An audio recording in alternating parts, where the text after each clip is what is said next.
I think it's time to seriously consider getting rid of these hearings for Supreme Court nominees. The Constitution doesn't require a hearing. All it says is that the Senate must give advice and consent. You can do that with a simple up or down vote. And let's be real, do we really think one senator's vote is going to be changed after these 4 days of hearings? Here are 3 examples of why I think these hearings have become useless.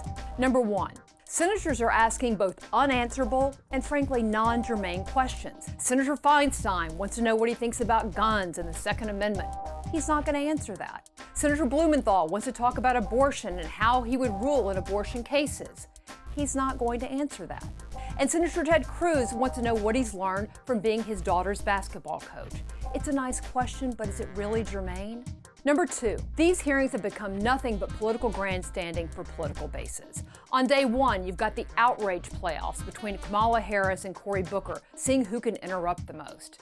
On day 2, you have Senator Schumer going to the Senate floor using a rule no one ever uses to shut down the hearing. What happened?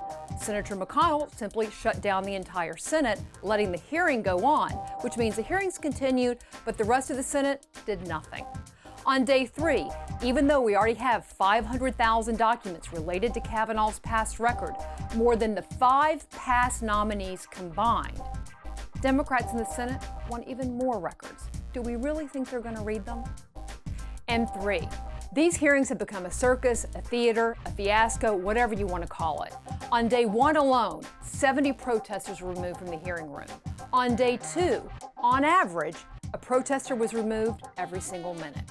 And that's just what's happening inside the hearing room. Outside, you have people dressed in costumes, you have people playing guitars. You get the idea.